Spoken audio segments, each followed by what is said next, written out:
So I'm an evolutionary psychologist, which means that I'm interested in human nature. I'm interested in how that nature came about by natural selection. I'm especially interested in the nature of children, of human children. And I'm most especially interested in those aspects of children's nature that came about by natural selection to serve the function of education. And that's really all aspects of children, all those things that we think of as the characteristics of children, their curiosity, their playfulness, their sociability, their willfulness. I'm going to argue that all of these things came about in the course of evolution to serve the function of education. Unfortunately, in our standard schools, we shut all of these off. And then we try to teach them rather than allow them to educate themselves in their own natural ways. So you have a handout here. Does everybody have it? If there's anybody who doesn't, maybe there's some extra copies that could be brought, or maybe you could share. There's a couple of extra copies here.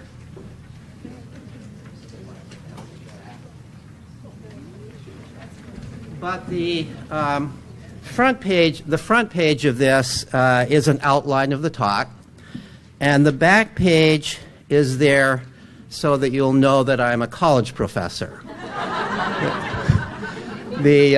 You have until Sunday morning to read these chapters and articles, and then at the closing ceremony there will be a test. So I'm on B here on this handout. What is self-directed? So the title of the talk is, what is self-directed education? How does it work? How do we know it works? So first of all, what is self-directed education? Let me start with what is education. You know, for the most part, when we use the term education in our culture, and most people think of education as schooling, it's something you get. You go and somebody gives you an education. You maybe pay for an education.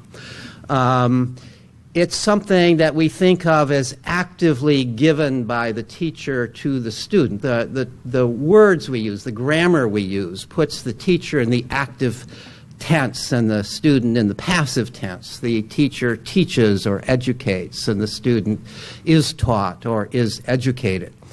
So that's the view that we have of education, and of course that view is entirely wrong in terms of how education has always occurred throughout human history before the advent of modern schools. It always was the reverse. Education was something always actively pursued and acquired by the child, and had little to do with whether or not adults were interested in helping the child out. I mean, if throughout history children had to depend upon adults teaching them, we would not have survived as a species.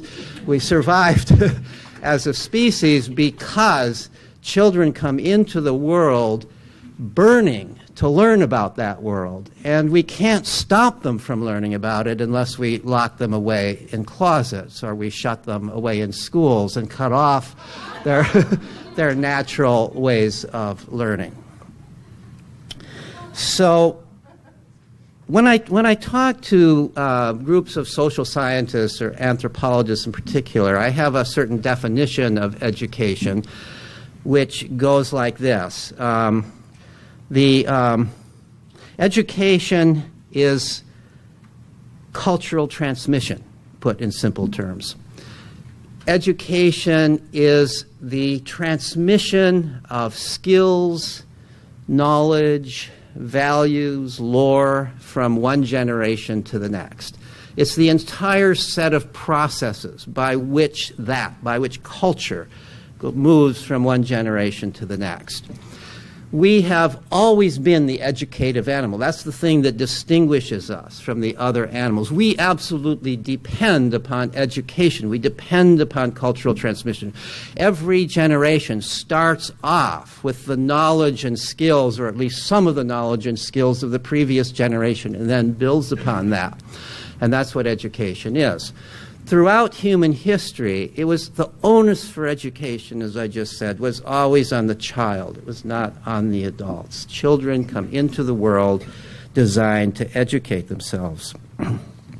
For purposes of when I'm talking to other groups, I will sometimes define education differently from that, but in a way that I don't think is incompatible with that definition, but which has to do more with the concerns, instead of the concerns of people who are interested in human history and human biology, the concerns of people who are interested in children developing in our world today. And that definition of education goes like this. Education is the sum of everything a person learns that enables that person to live a satisfying and meaningful life. Whatever meaningful means to that person, meaningful to the person. Whatever it is that a child learns to live a satisfying and meaningful life. This includes the kinds of things that people all over the world and throughout history have had to learn to live a satisfying and meaningful life, or at least that are a big advantage for living a satisfying and meaningful life. Things like walking on two legs, things like speaking your native language, things like being able to get along with other people, being able to see from other people's points of view, which is essential to a satisfying and meaningful life. Things like being able to control your own emotions. Things like being able to think critically, being able to innovate, being able to solve problems. These are general skills that, if you think about them, really can't be taught in school. These are things, though, that are essential to learn and that children pretty much always learn on their own, in their own natural ways. Then there are other things that are sort of more cultural specific. Varies from culture. So if you're growing up in a hunter-gatherer culture, you've got to learn how to, and you're male, you've got to learn how to track animals and shoot, and you've got to learn how to, whether you're male or female, how to do the dances of your culture and so on and so forth. In our culture, there are things that aren't absolutely essential to learn, but they're certainly valuable to learn if you want to have a satisfying and meaningful life. Learning how to read. Learning how to use numbers, because we are a literate and numerate culture. Learning how to use computers in this day and age. I mean, my God, you know, that's clearly the most important tool of our culture today, and yet some people are surprised to see how much time young people, children, spend on computers. I'm often asked, you know, shouldn't I be banning my child from using computers? And my answer to that is it's like banning a hunter-gatherer child from using a bow and arrow. The computer is clearly the most important tool of our culture, and it's so therefore no surprise whatsoever that children gravitate to the computer, that they spend lots of time. It becomes a second nature to them because it's so obviously an important tool. So children come into the world designed not only to learn those species general things that we have to learn no matter what culture we grew up in, but they come into the world designed to look around and see what are the important things in my culture that I've got to learn. And they tend to gravitate towards those things and focus on those things. Most of education for everyone, whether they go to school or not, occurs outside of school. I think everybody has to agree with that. If you think about it, the great bulk of what you know that's been useful in your life is not what you learned in school, it's what you have learned in the course of life outside of school, before school, after you're done with school, and the hours that you're not in school, even when you are a child. So to think of education as schooling is an extraordinarily limited way of thinking of education, even if we're talking about people who go to school. So some of the, I said that children come into the world biologically designed to educate themselves. Let me say something about what I mean by that biological design. What is that design? They come into the world curious. All normal children are curious. You know, Aristotle, in his great treatise on the origin of knowledge, his first sentence was, "Man is a curious animal." And he didn't mean that we're a strange animal. He meant that we are that we are an animal prone to explore the world around us, and that's the origin of knowledge. And that's the origin of knowledge in every human child. Every child comes into the world designed to construct his or her own knowledge through curiosity. Almost, in fact, there are experiments with newborn babies. They've just come out of the womb, they're already exploring their world. They're already more likely to look in the direction of something novel. They can barely see, but yet to the degree that they can see one thing versus another, they look at one thing and then now they're not interested in that anymore. They want to look at this other thing. They are exploring the novel. By the time they're able to move around, by the time they're able to manipulate things, they're manipulating anything within their reach. They're figuring out what you can do with this thing. What happens if I squeeze it or poke it or drop it?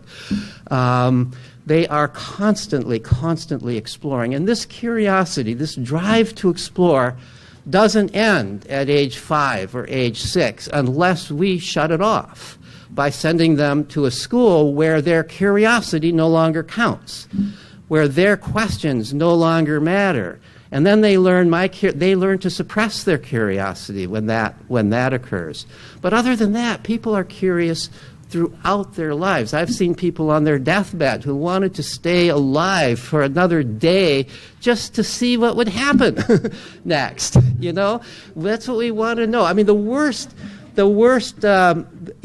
of the worst tortures for anybody is to put them in solitary confinement where there's nothing new to see. That's torture. Isn't that interesting that that would be torture? Every other need is satisfied. You've got food, you've got water, there's no pain, and yet that's torture, to be there in a setting where there's nothing new for you to explore. So we are a curious animal. We are also a playful animal.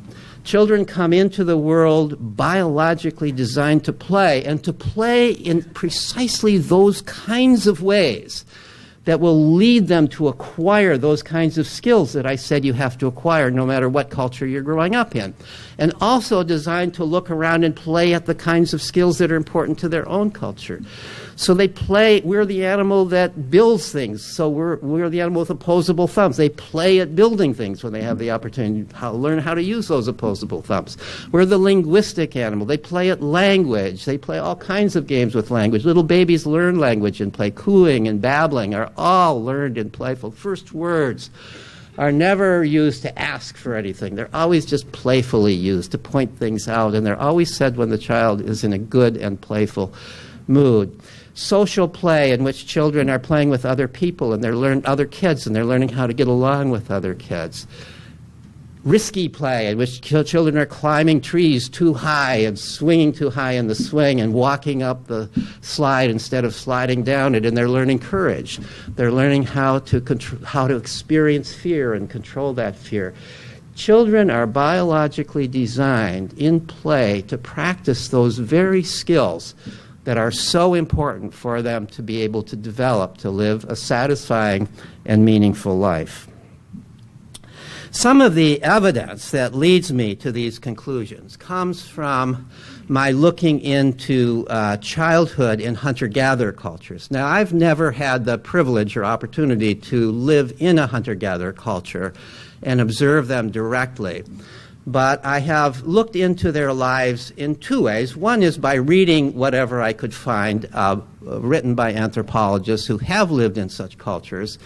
And since there's not actually a whole lot written about children and children's lives in such cultures, I supplemented that by surveying anthropologists, 10 anthropologists, who fairly well-known anthropologists, who among them had lived in 7 different hunter-gatherer cultures on 3 different continents. As you may know, all of us, all human beings, were hunter-gatherers until a mere 10,000 years ago. From a biological perspective, from the perspective of evolution, 10,000 years is almost nothing. So basically, we evolved in the context of a hunter-gatherer culture. So it turns out that some people have managed to survive in a fairly pristine hunter-gatherer culture kind of way into the middle and even late 20th century. I would say that there's no pristine hunter-gatherer culture today. There are some that are still hanging on in some ways. But as recently as the 1970s and 1980s, it was still possible for anthropologists to trek out into remote parts of the world that hadn't been invaded by so-called Western civilization, and find people who were still living in this natural hunter-gatherer way of life. Now, what's interesting is wherever they found them, whether they found them in Africa or Asia or South America, whether they found them in deserts or in rainforests, there was remarkable similarity among them from one to another in certain ways. They all had different languages, they had different art forms, and so on and so on, different religions, different cultures, and all of that sense. But there was a remarkable similarity, enough so that anthropologists sometimes use the word hunter-gatherer culture in the singular. So what's similar about them is these are all band cultures. They're not tribal cultures. Sometimes people talk about hunter-gatherer tribes. It's a misnomer. These are band cultures. There's no such thing as a chief. These are people who are another term for these hunter-gatherer band cultures is egalitarian cultures. That's actually used in the literature because there's no other cultures that have been found that are as egalitarian, in the sense they don't have leaders, they don't have big men, they don't have chiefs, they don't have any kind of hierarchy, they don't have differences in wealth, they share everything within the band. They move around from place to place, which means that there's no point in owning anything more than you can carry on your back. So that's one thing that helps make things egalitarian. If you're rich, if you had a lot of material goods, you would just be burdened down by it. So the primary ethos of these cultures is that everybody's equal, and they work towards that. It's not like it just comes naturally. It's not like it's human nature that everybody's equal. There is a certain part. We inherited from most primates are very hierarchical. There are alpha males who dominate the subordinate males, and most of the males dominate the females. So here's this group of primates, human beings, who are not living that way. They're living in a kind of state of equality, and they create that state of equality quite actively. They do things to reduce the likelihood of domination. One of the things they do is they use humor. Anybody who acts like they're a big shot, everybody just teases them and puts them down and ridicules them. There's one story an anthropologist said, so this young guy who went out and he came back with a fat antelope. And, when you come back with a fat antelope, you're supposed to talk about how skinny it is. And it was so sickly, and the only reason you got it is because it hardly could walk. And even then, it was not anything to do with your skill at bow and arrow. It was the wonderful arrow that somebody else made and gave to you. If you fail to do all of that, the rest of the tribe will do it for you. They will, and this will be led by the grandmothers. And the wise elder who was explaining this to the anthropologist said, "Why do you do that?" And he said, "Because we know that young men who think too highly of themselves can be dangerous, and so we don't allow them to grow to think too highly of themselves." So this is the hunter-gatherer culture that we evolved in. Now, they have, as part of their egalitarian ethos, they have an extraordinary sense of individual autonomy. For me to tell you what to do, even if it's good advice, even if I just think I'm helping you, I see you're doing this and I know a better way to do it and let me tell it to you, that would be kind of taboo in that culture because I'd be acting like I'm better than you, like I know something that you don't know. There might be some way I could help you out, but I'd have to be very careful to do it in some way that I am not acting like I'm better than you just because. Now, what's amazing, so they don't tell one another to do, and this was what at first I couldn't believe. It was only when I heard it from so many different anthropologists. They don't tell children what to do. They really don't tell children what to do. I heard this over and over and over again. Can you imagine that? Raising children. And they also don't raise children. Raising, by the way, is post-agricultural. We raise vegetables, we raise children, so on and so forth. They didn't have agriculture, so they didn't raise children. Children kind of grew like trees grow. They had that different attitude about how children, the adults are kind of like the soil that the children are using for their own purposes as they are growing. So my survey of these anthropologists and the reading I did led me to 3 conclusions about how education occurs in hunter-gatherer cultures. The first conclusion is that adults do not direct children's activities. They trust children's instincts and they trust children's judgments, believe it or not.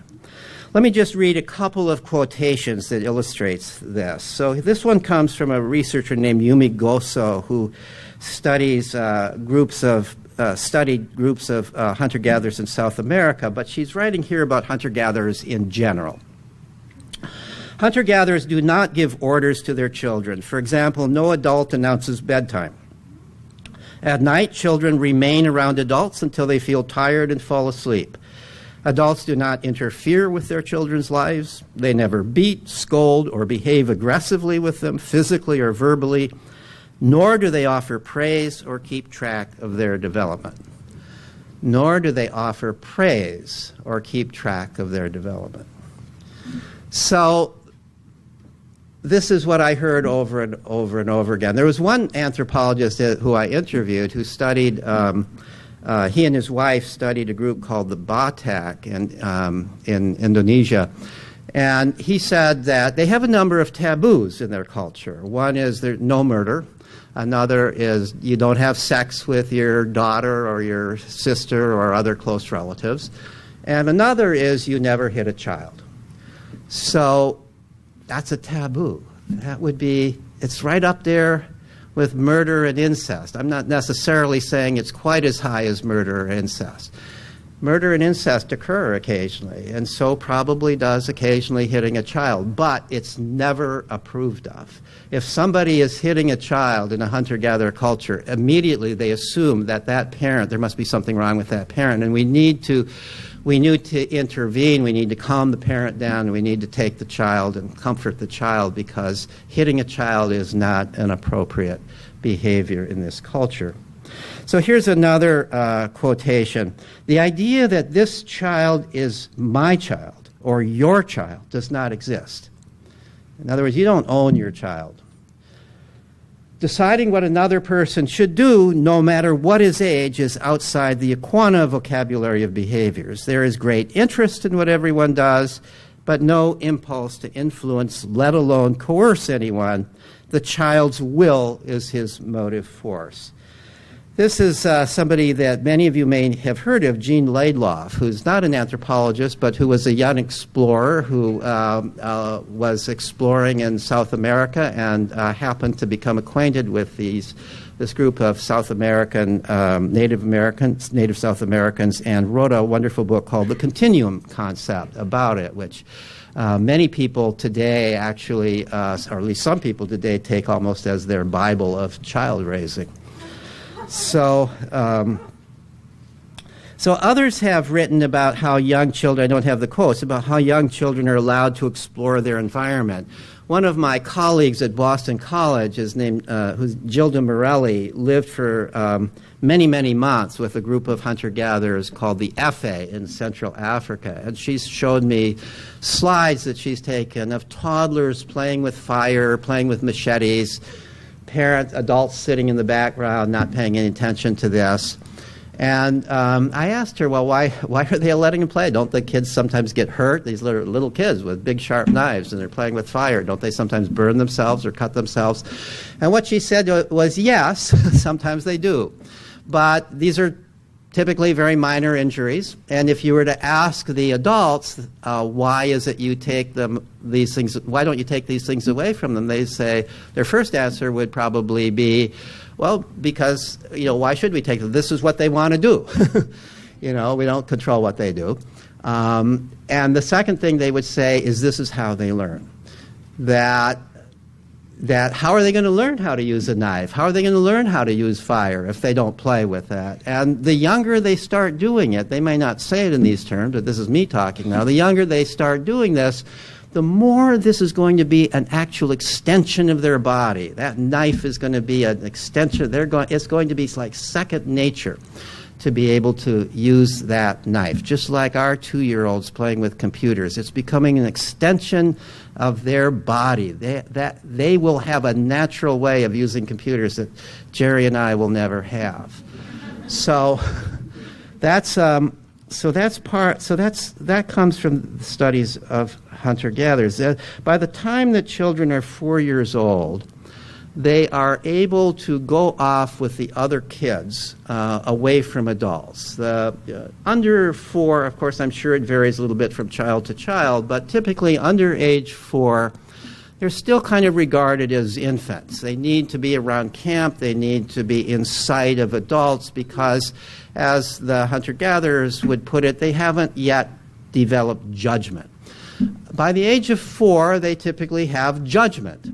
And it's interesting that a lot of psychologists have said something really important happens around age 4, that's when children have internalized language to the degree that they can kind of keep in mind rules and they can talk to themselves about what's safe and not safe, and that they're able to control themselves through verbal reminders to themselves, which the typical 30-year-old is not yet quite that capable of doing, and the 2-year-old very rarely is capable of doing that.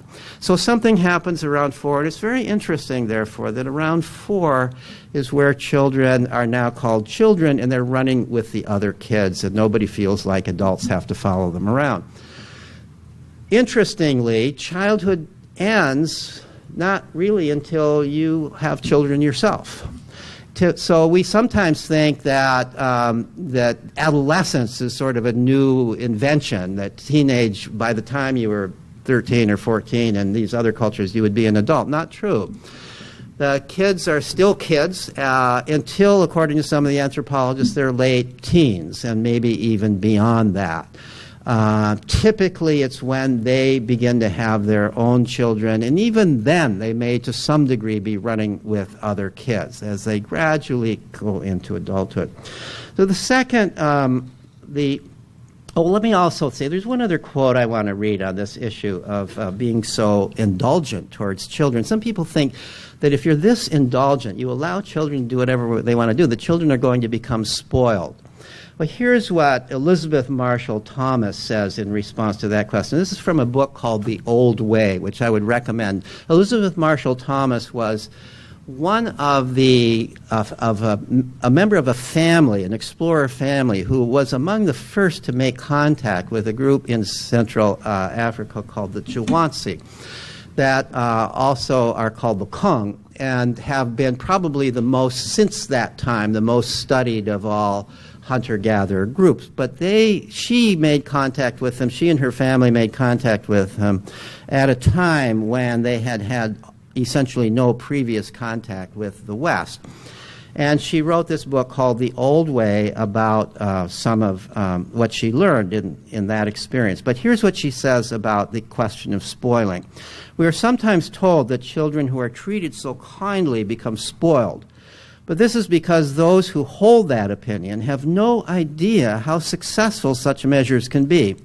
Free from frustration or anxiety, sunny and cooperative, the Juan children were every parent's dream. No culture can ever have raised better, more intelligent, more likable, more confident children. When I first read that, it was before I had talked to many other people, anthropologists who had observed children. I thought that she's probably exaggerating. She probably just fell in love with these kids and she's exaggerating. But I heard similar stories from so many others that I began to think there's got to be something to it. These kids are really well adjusted. I once gave a talk at an evolutionary psychology conference, and after the talk, I'd mentioned something about hunter-gatherers, and after the talk, a graduate student came up and said to me that she was doing her dissertation on whining. She had this view about that there's a universal tone to whining, and she wanted to know what hunter-gatherer whining sounds like. And so I said, I don't know. I've never lived in a hunter-gatherer culture, but let me ask my friend Gilda Morelli. So I went and asked Gilda Morelli, who had lived with the FA, And she had to stop and think. And she said, you know, I lived with these people and interacted with the children for months and months, and I don't think I ever heard a child whine. They didn't have anything to whine about. Now, admittedly, they don't have all the kinds of things that we have in our culture. And so I'm not saying that it's even possible to raise children in our culture today in such a way that they will never whine. But isn't it interesting that here is at least two different people talking about two different cultures and saying talking about how well adjusted the children are and how bright they are and how sociable they are. Okay, so the second major lesson that came from my looking into hunter-gatherer cultures is that children, including teenagers, have unlimited time to play and explore, unlimited time. When I asked them, one of the questions I asked the 10 anthropologists was, how much time did the children in the culture that you observed have for play? And they said, every one of them said essentially all the time. Some of them said, well, maybe sometimes somebody would ask them to fetch some water or to do something like that, but it was always minor, and it was never an order. It was always just if you're willing to do it, you know. So sometimes they would engage in some hunting and some gathering, but it was always playfully done. It was part of their play. It was never something that was expected of them. It was never how the culture put food on the table, was to send children out to do these kinds of things. So this is a culture in which children are exploring and playing on their own all day long, from dawn to dusk, from the age of 4, when they're regarded as having common sense and don't have to be watched, until their mid to late teens, interestingly, kind of our school-age years. And the adults believe that in the process of this, they are learning what they need to learn to become good hunters and gatherers and good citizens of the culture, people who have the kinds of skills that contribute to the culture as they merge into adulthood. The third thing that I learned is in their exploration and play, the children do indeed play at the things that are important to their culture. Not everything that they do. They play all kinds of fantasy games, and you could argue that there's nothing unique about that game that would prepare them uniquely for their culture. But clearly, I asked my respondents to list some of the things they saw children playing at, and it was very clear that much of what they listed matched very well onto the skills that the children had to learn in that culture to be successful. So the boys in all of these cultures played endlessly at tracking and hunting. Tracking is an extraordinarily difficult skill. And of course, hunting, shooting bows and arrows or blow darts or whatever the means of killing game is also is an extraordinary skill that takes a lot of time to develop. And children are constantly, not because anybody is assigning them to do that, not that anybody's testing them on that, not that anybody's judging who's farther along in bow and arrow ability, who's the better tracker. Nobody's paying any attention to that, but the kids are growing up in a culture where they can see this is a valued activity, and so they play at that activity. In the one culture that was included in the Philippines, there's a culture called the Agta, where women also hunt, and not surprisingly, in that culture, the girls also play at hunting and tracking just like the boys did, and right along with the boys. So those kinds of things that were sex-specific, the boys played at the male-type things, the girls played at the female type things. The majority of things are not sex specific. A lot of the, building huts, building dugout canoes, playing musical instruments, all of those kinds of things, both boys and girls would play at. So what happened to that way of life? What happened to that? What caused us to step out of the Garden of Eden? The answer is agriculture. Hunter-gatherers, being human beings, are clever people, inventive people. Somebody discovered that, well, if you just you can get a little bit more of these roots if you sort of cultivate this area. And gradually this merged into what today we would call farming. It didn't, I'm sure, occur all at once, and it occurred at different times in different parts of the world, but it apparently began about 10,000 years ago in the Mesopotamian area. And once it got to a certain level, it changed everything. Because once you have agriculture, then you have to have land ownership. If you're going to take all that trouble to plant and weed and cultivate, you're not going to just let somebody else walk in and take it away. You can't do that. You've got to defend that land. You've got to say, this is my land. I own this land. Once you've got land ownership, then you've got differences in wealth. You've got some people who own land and other people who don't own land. And now the people who don't own land are dependent on the people who own land. So now you get hierarchy. Now you have some people who are dependent upon other people. And this leads inevitably to systems of masters and slaves, systems of lords and serfs, systems today that we call employers and employees. So you have suddenly now hierarchy.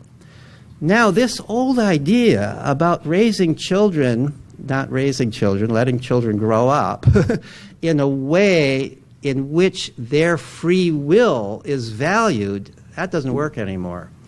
In a hierarchical society, free will could get you killed. You've got to grow up where your primary purpose in life is to obey. Most people, by the time of feudalism, most people, of course, were slaves or serfs. There were a few lords and masters at the top. But most human beings, at least in the Western world, were slaves or serfs.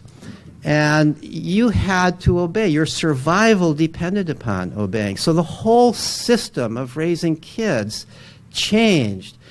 The goal of child raising, and now it was child raising, was to subdue free will. And the primary tool for subduing free will, of course, was the rod or the cane.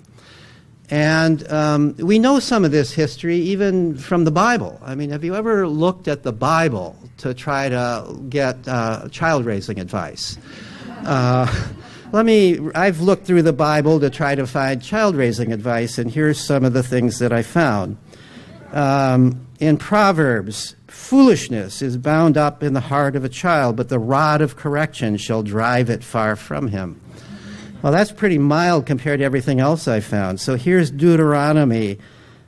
If a man has a stubborn and rebellious son who does not obey his father and mother and will not listen to them, when they discipline him, his father and mother shall take hold of him and bring him to the elders at the gate of the town.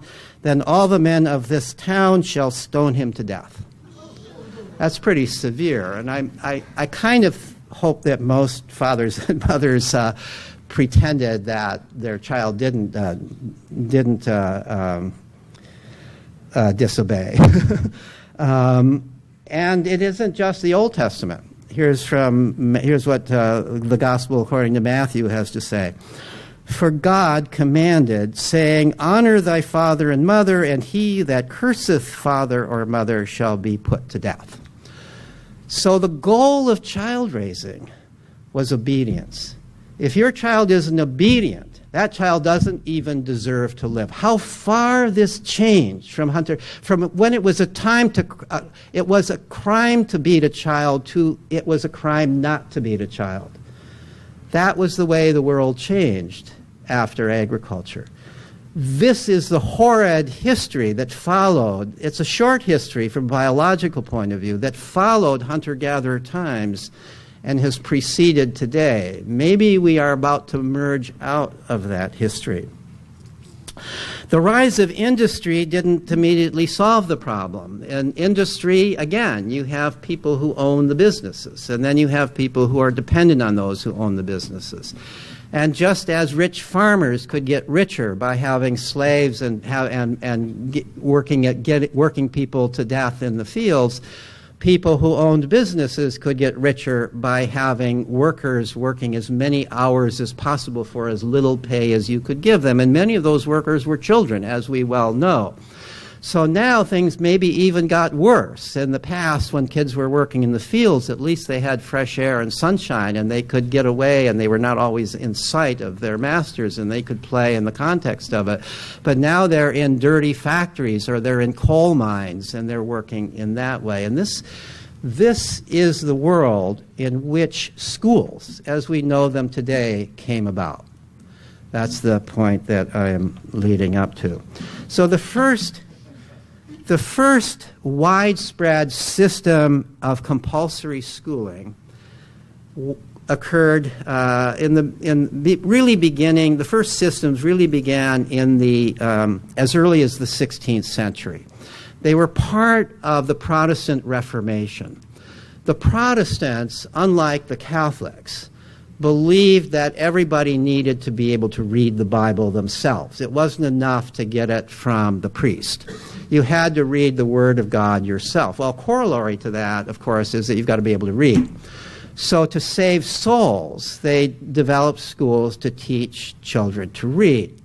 And they required, in many communities, children were required, not by the parents, but by the community, by the church, to go to such schools. Now, even more important than learning to read the Bible, of course, was believing the Bible as gospel. So these were schools designed to teach reading and designed to indoctrinate the children in the gospel. Now, in addition to that, this whole idea of obedience and suppression of will was also very, very dominant and very, very much part of the Protestant ethic as it had been previous to that time. And so the schools really developed for three primary purposes. One was to teach kids to read the Bible. Another was to teach obedience. Another was to indoctrinate children in biblical. And the schools that were developed, we would recognize them as schools. They look just like the schools today, for the most part. They didn't have clocks, but they had hourglasses in the front to time the lesson. Everybody spent a certain amount of time on this lesson and another time. They had a curriculum. They even had teacher training to make sure that the teachers would teach the right lessons and not the wrong lessons. And, of course, they had ways of testing. Now, there were some differences that the primary tool of education in those early schools was the rod or the cane, and children were routinely beaten for getting wrong answers, not just for misbehavior in the discipline sense, but even for getting wrong answers, they were routinely beaten. So the way that So that was different. I mean, today we don't beat children. We drug them or we shame them. We've given up that brutal method of whipping children into shape. Paddling is still legal in some states, and it still occasionally occurs. We don't call it beating anymore, I guess. We call it paddling. So these were the schools that came about beginning really as early as the 16th century. The first compulsory schools in what then was the colonies were in Massachusetts. Massachusetts has always been the leader in terms of compulsory schooling. And in 1642 in Massachusetts, the Puritan clergy required the children in the colonies to go to school, and they developed a reading primer called the New England Primer, which was colloquially called the Little Bible of New England. And I've seen a copy of it or a facsimile of it. It's full of little ditties about how if you lie or you disobey your parents, you will spend eternity in hell. These are things that the children memorized, and these are the passages that they learned to read. There are little Bible passages in it. You learn your ABCs by first there's in Adam, and Adam is a big A. In Adam's fall, we sinned all. That's the first lesson in the ABCs, and so on. So that was the Little Bible of New England, and it gives you some idea of what school was all about when it first started in the colonies. Coercive schooling was developed most fully and most completely in Prussia, which was the largest of the German states. Prussia really took this idea and carried it much farther than anybody else. The person who is really in many ways credited with the founding of the idea of universal compulsory education, is a pietist priest named August Hermann Francke, who in the late 17th and early 18th century developed a system of pretty effective compulsion of families to send their children to school. And here, let me read a little bit about what he says school is all about. Above all, here's from his handbook for schoolmasters. Above all, it is necessary to break the natural willfulness of the child. While the schoolmaster who seeks to make the child more learned is to be commended, he has not done enough. He has forgotten his most important task, namely that of making the will obedient. So these people who founded schools, and these are the precursors of the schools we have today, were very clear about the purpose of school. They didn't hedge it. They didn't hide the terms. They were very clear. Francke goes on in this manual to say that the most effective way to break a child's will is through constant monitoring and supervision. He was kind of against a lot of beating. He said that beating has an immediate effect, but it doesn't have the same long-term effect as constant monitoring and supervision.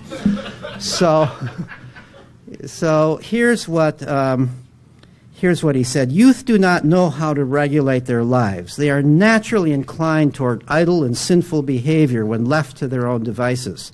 For this reason, it is a rule in this institution that a pupil never be allowed out of the presence of a supervisor. The supervisor's presence will stifle the pupil's inclination to sinful behavior and slowly weaken his willfulness. John Wesley, the founder of Wesleyan Methodist sect, was also wrote a handbook for schools. And here's what this was sometime later, and here's what he had to say. As we have no play days, so neither do we allow any time for play on any day, for he that plays as a child will play as a man. God forbid. So that's where our schools came from. And then in Prussia, and then as churches began, the power of churches began to weaken, and the power of states began to increase. States got the idea, let's take the schools away from the churches. Let's us, as states, run the school. Let the government run the school. And this occurred first, again, most effectively in Prussia. King William II declared in, 1794, that henceforth the schools would be run by the state, not by the church. The schools continued to be run in the same way, but now the doctrine that was being taught was a doctrine about nationalism and patriotism and how the German language is the best of all languages and how Germany is surrounded by enemies and so on and so forth. And we know what that led to eventually. So that was the origin. And every other nation looked at Prussia with envy. Wow. Look what they're doing. Napoleon loved it. This was how they could create little soldiers. In the United States, Horace Mann was very much impressed. Again, in Massachusetts, Horace Mann, who became the first Secretary of Education in any state, was so impressed by what was happening in Prussia and how it was going to create good citizens, and how in this democracy in America we need the state to create good citizens, that he imported this procedure and also then created compulsory schooling. The first compulsory state-run schools in the United States were in Massachusetts in 1864, if I remember right. And within about 50 or 60 years, every state in the United States had compulsory schooling. But it originated from looking towards Prussia, seeing this idea that if we can control the development of children, we can control the citizenry. and we can ensure that we're not going to have rebellions, we're not going to have, they were not so concerned. When you look at it, they were really not by this point so concerned about teaching reading anymore. Most people could read. They realized that most people who were growing up in families that could read. You didn't have to. They were more worried that people were reading the wrong stuff than that they were more worried about controlling thought than they were about teaching the skill of reading. So what does this all have to do with my theme here of self-directed education? Ever since schools were started, there have always been reformers. There have always been people who say, this isn't quite right. We need to reform the school. And what reform always, I shouldn't say always, but usually means is tinkering with the model. Let's take this model and make it more humane. Let's be kinder to children. Let's be a little more child-centered. Let's, certainly not beat children. Let's try to take children's nature into account. So that's the approach taken. But the problem is, the model itself came about for a particular purpose and was well designed for a particular purpose. It was well designed for indoctrination and obedience training. If you were to design a school from scratch, ignoring history, if you were to design a school from scratch and your goal was not indoctrination and obedience training, let's say your goal was the fostering of creativity, let's say your goal was to produce critical thinking, let's say your goal was to produce a diversity of interests because you believe that the culture requires different people with different ways of thinking and different skills, you would never design a school that looked anything like what our schools are like. No way could you design a school that would do those things where everybody is supposed to be following a curriculum, where there's a teacher in charge who's supposed to evaluate everybody. You can't possibly evaluate if you have a school that's designed for those other things.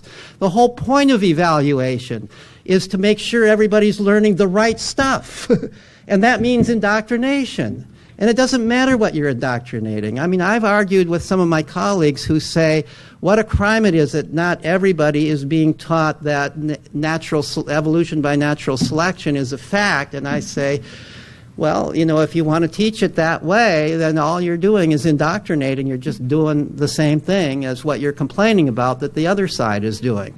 So what you need to do is to trust people if you want this. And no way can you do that by tinkering with our current system. So that comes to self-directed education. Self-directed education cannot come out of a modification of what we have. It can't. It simply can't.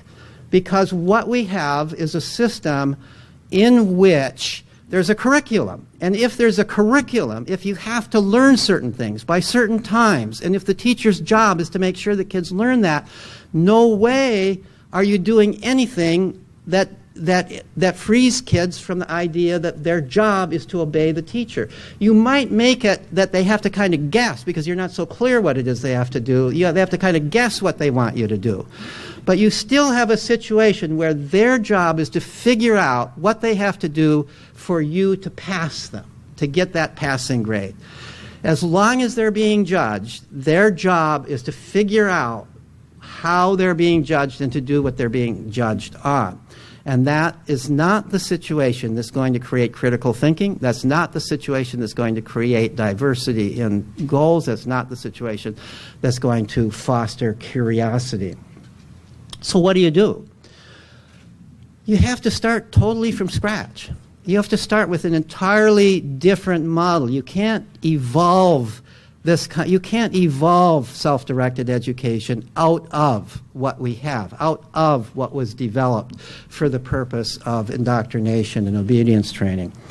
So I first got interested in this issue when I got interested in the Sudbury Valley School. Now here's a school. I don't want to present this as the only model, but it's the one that I know. Here's a school that's been in existence now almost half a century. It started off, back when Jerry and my mom were doing these hippie things. They started off with this school also started off, I was so jealous of these kids who were about my age, who were hanging around my mom all the time. I can't. Okay, so anyway, they started.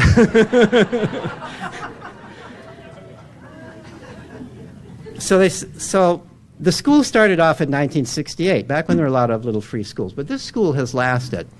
This school did something that most of the other schools didn't do. They really founded themselves with a constitution, a way to solve problems, a way to finance the school, and so on and so forth. So a lot of the things that ended up sort of destroying the other schools didn't happen at Sudbury Valley. But let me describe what Sudbury Valley did. They turned the hierarchy upside down. So instead of the idea that teachers, that there are teachers, or that there are adults are in charge, and that there's a curriculum, and children have to learn the curriculum, and the adults evaluate the students, they turned it around so that the school is quite literally owned by the students, who are age 4 on through teenage years. And the staff are hired helpers. The staff have to be, no staff members, including the people who founded the school, have any kind of tenure, have any kind of job security. They have to go be hired, new contract every year, and part of the hiring process is a vote in which every student, as well as the staff members, vote. And you have to get a majority vote in order to even have a hope of staying on with another contract there. So if the kids don't like you, you're out in this school. This is a school that has no curriculum. It doesn't offer courses, although if students demand a course or ask for a course, staff members will respond as long as they think the request is sincere and not just motivated by their parents telling them to ask for a course. This is a school that has, remember how I said that hunter-gatherers think that children have common sense at age 4? This is a school that you have to be 4 in order to go there, and adults are not following you around. There's a big campus there, there's an adjacent forest, there's a pond, there's a street, and 4-year-olds are not being followed around by adults. This school has now been in existence for, as I said, almost 50 years. There's never been a serious injury, and yet 4-year-olds, just like 4-year-olds and hunter-gatherers, are walking around without adults watching them. But they're in an age-mixed group, and they tend to hang out with other kids, and kids look out for one another, and so on. Kids are playing and exploring and sitting around, hanging out, doing exactly what you would think kids would be doing when they're free to do what they want. And somehow they are becoming educated. Right now the school has 160 students from age 4 on through high school age. They're not segregated in any way by age. The key to how education works here is age mixing. Little kids are learning naturally through their interactions and observations of older kids. The school has many facilities for learning different kinds of things. There's a kitchen, there's of course computers, there's lots of books, but nobody's required to use any of this stuff. If somebody just does computer all the time, plays Angry Birds, let's say, day after day after day after day, no staff member is going to come around and say, don't do that, do something else, or don't you think it's time to do something else? They're not going to do that. They trust kids. That is a key part of it. That's one of the key parts of how it works.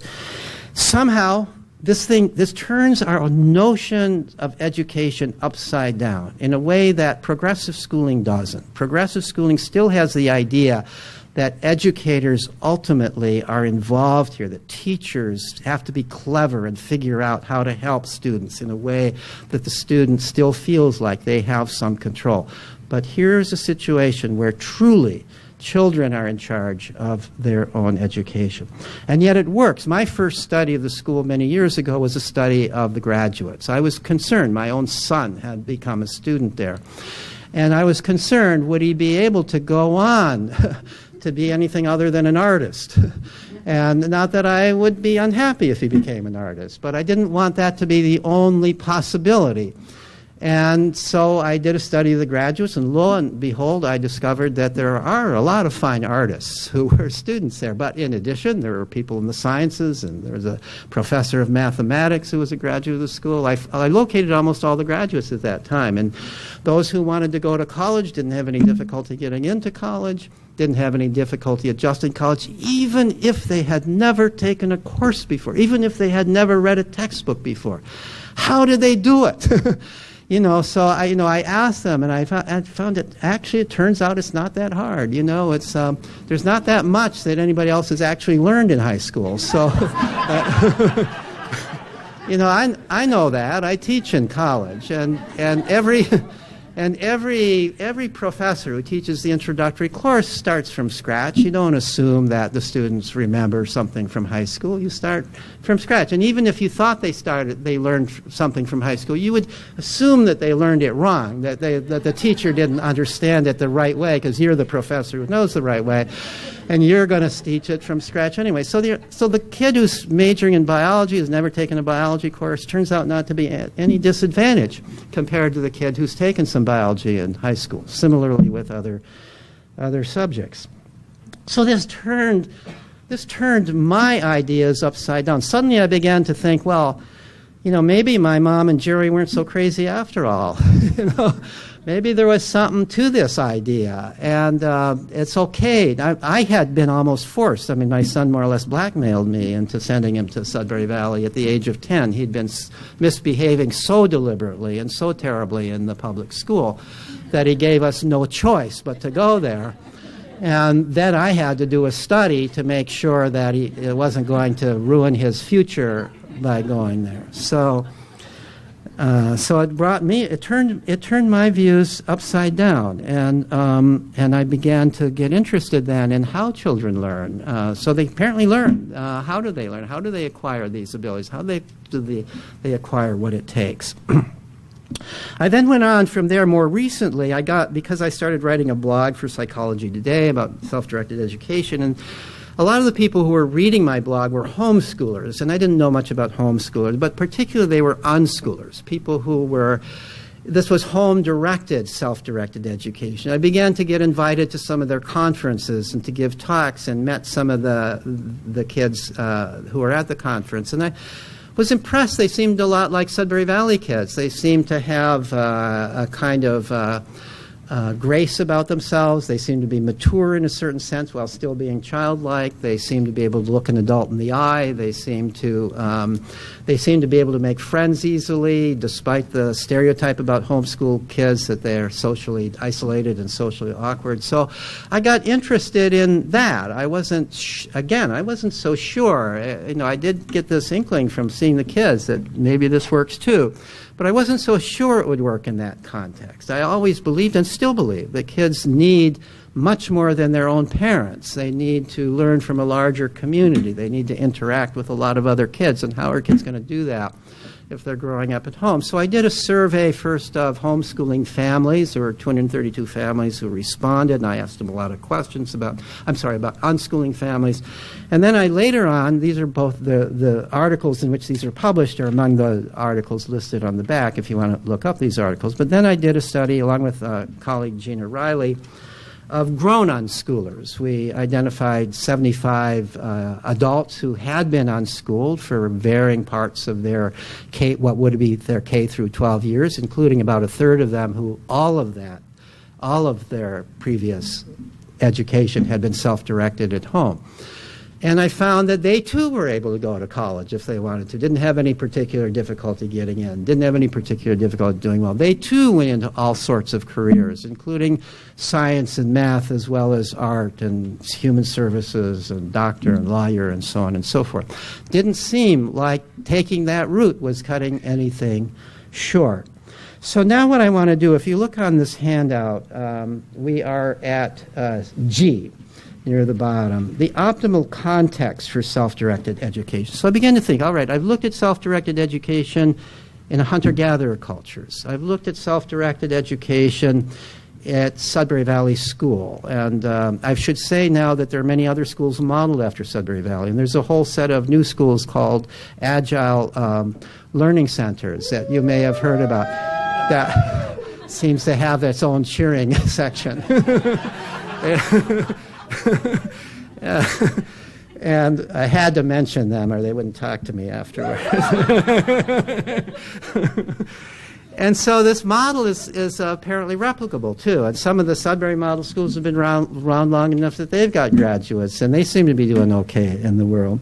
So when combining all of this and looking now at the unschoolers, what's common? What is it about? What is the context? I don't believe you can just turn kids out on the street and they're going to become educated. I think that you have to provide an environment in which they can become educated. In the hunter-gatherer culture, that environment is automatically there. It's just there. You don't have to do anything to provide it. But in our culture, it's not necessarily just there, at least not for every family, for every kid. You have to do something to provide it. So what is it that we need to provide? And that's this list of 6 things that I've come up with, that in my mind, these are the optimal conditions for self-directed education. First is the social expectation and reality that education is the child's responsibility. If we pretend that it's our responsibility, or if we in some way assume that responsibility, so the child comes to believe that it's our responsibility, then the child gives up that responsibility, or to some degree. Every child is born instinctively believing it's their responsibility to educate themselves. But just like we can drive out other instincts, we can drive out that belief. If we subject them to the view that the way you become educated is by doing what your teacher tells you to do, then the responsibility is now on the teacher. It's no longer on the child. So that's the first thing. The second thing is unlimited freedom to play, explore, and pursue own interests. Unlimited freedom to do that. It takes a lot of time. It takes time to immerse yourself in something that interests you, that's not interrupted by a bell, that can go on from one day to the next, and nobody's telling you now you've got to go on to something else. It takes time to be bored, time to say, okay, there's nothing interesting here. And as Danny Greenberg, who founded one of the founders of Sudbury Valley, says, boredom stirs the soul. Don't try to relieve boredom in a child. Let them be bored until they can't stand being bored anymore, and they decide to take control of that situation and find something to do. That is their own choice of what to do. You need time to go from one interest to another. You need time, maybe you're going to spend 2 years just playing Angry Birds, who knows? And then you're going to spend a couple of years doing something else. You need time to try out different things, and you need to be unhurried about it. You don't need somebody looking over your shoulder saying, don't you think it's time to move on to the next thing? We need to trust our children to make those kinds of decisions, and that seems to be true in hunter-gatherer cultures. That seems to be true at Sudbury-type schools, and that seems to be true among successful unschooling families. The third character, the opportunity to play with the tools of the culture. I said those toddlers in hunter-gatherer cultures are playing with fire, and they're playing with machetes and bows and arrows. By the way, I should say, so you don't think hunter-gatherers are really negligible, the poison darts are kept way up high in a tree so the little kids can't get to them. These are not negligent parents. They make reasonable decisions. They realize that a poison dart could kill a child, and you're not going to have a little child playing with poison darts. But a machete or fire, that's not going to kill a child. So you can play with those things. But you need at Sudbury Valley, there's cooking equipment, there's woodworking equipment, there's, of course, computers, there's the tools that we regard as the tools of our society. And once you've certified yourself, showing that you know how to use the stuff and know how to use it safely, then you can do your own things with it. Playing with it in this sense means try experimenting with it, doing your own thing, not just doing planned things that somebody else tells you what to do, but you're doing your own thing with it. The access to a variety of caring adults who are helpers, not judges. In a typical classroom, there's one teacher. Maybe at best there's 2 teachers, and they only exemplify the role of teacher. At Sudbury Valley, it's only 7 adults and 160 kids, but yet that's 7 adults, each one different. Each one has different knowledge, different personality.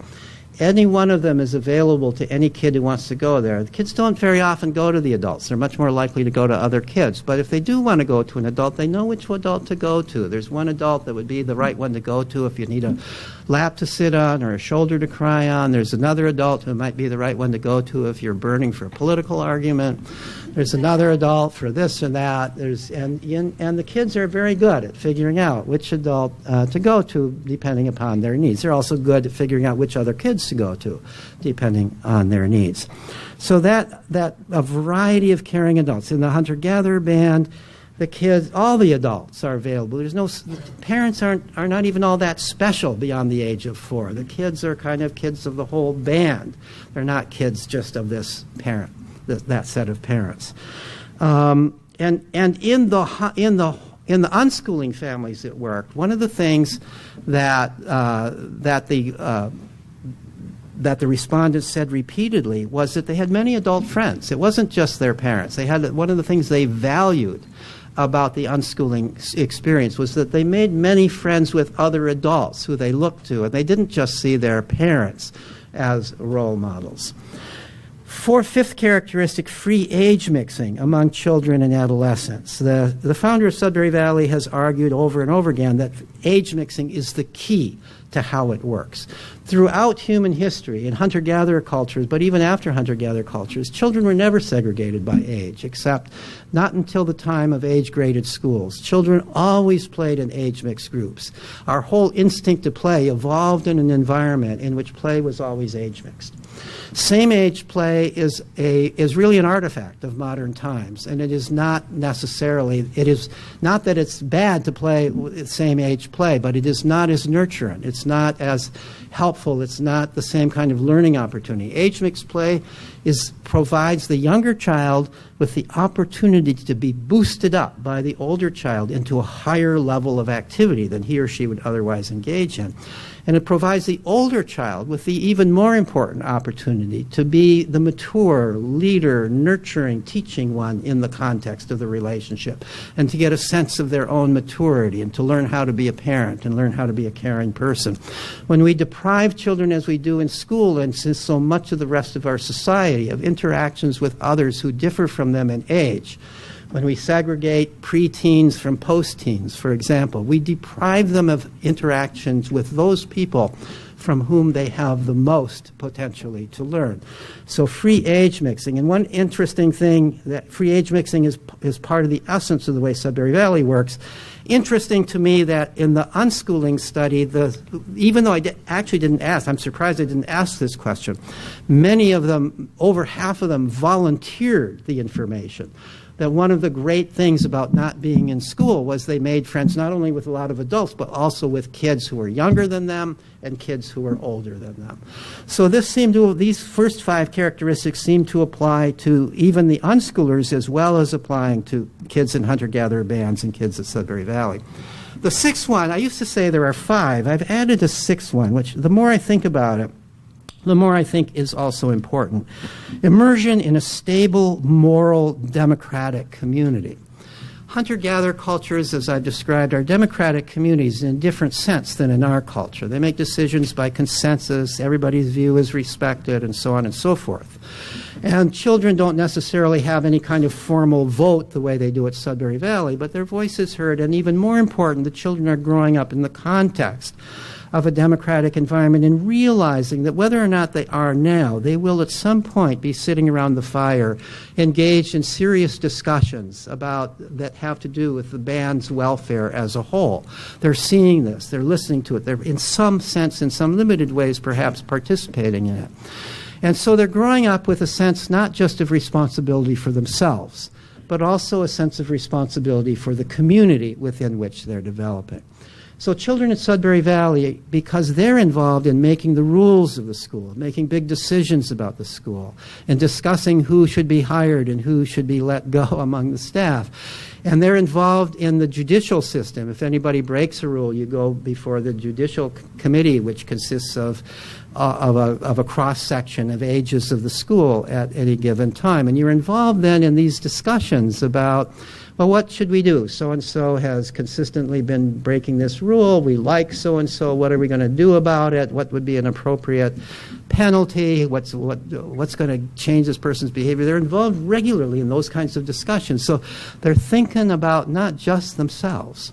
They're thinking about their community in which they're growing up. And that's an important thing to be thinking about if you're going to grow up in a democratic society, and we are going to be a democratic society. We need people who think not just about themselves, but people who think about the community as a whole that they're growing up in.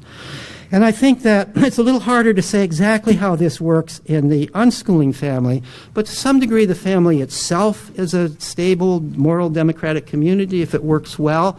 But even more so, I think that the families in which unschooling seems to work well seem to be those families that are also very well connected with a larger community. And so the kids have a sense of being part of a larger community and a realization that they're growing up in a larger community and have responsibilities for that. So I think that our job, I said that education is children's job.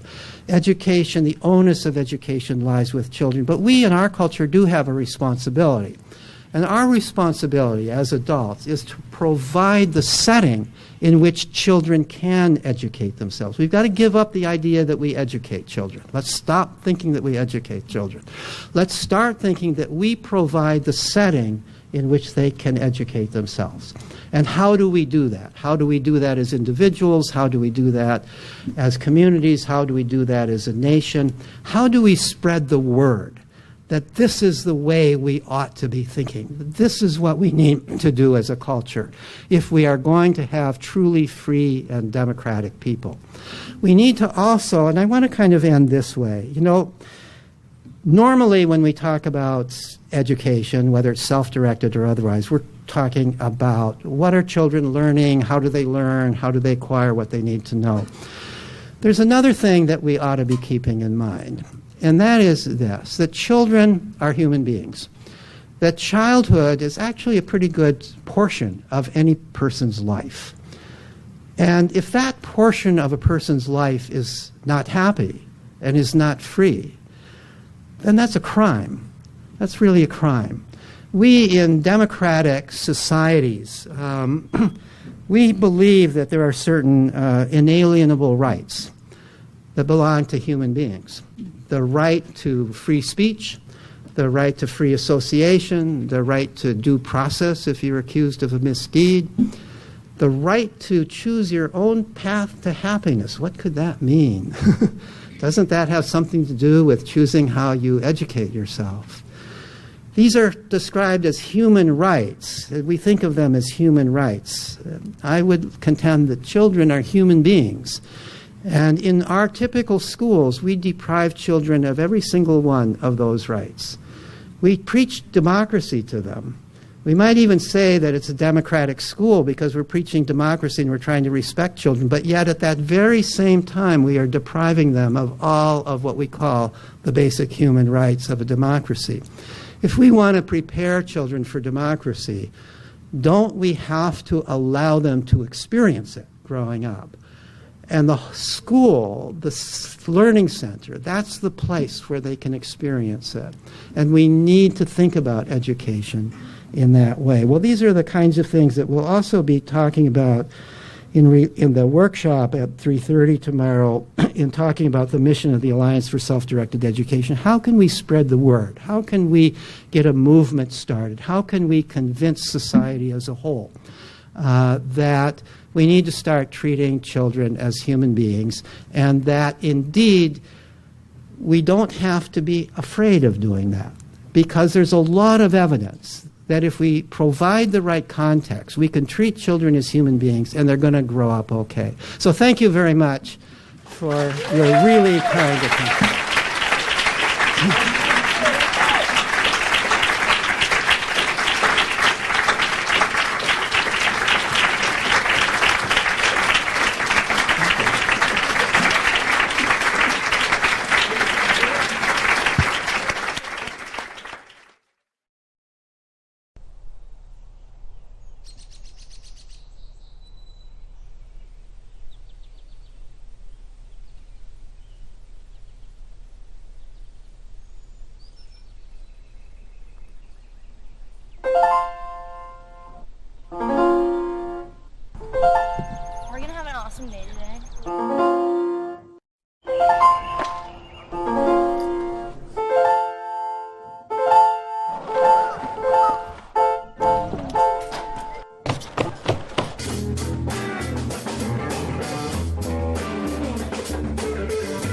If you ask just about any SVS student what they're going to do today, chances are you're not going to get a very articulate answer. Maybe because they don't want to talk to you, but it's probably because they don't know. But if you ask them like what you're interested in, I mean, that's a whole different story. You'll probably get a very, very articulate answer. And a student not knowing exactly what they're going to do, but knowing what they like, just going to immerse themselves in whatever interest that they have, whatever activity. It's a beautiful campus. It is soothing to come into. I feel like when you pull into the parking lot at school, it's just kind of escaping into our own little world where we can do whatever we want. We can do what we need to do without people interfering with that.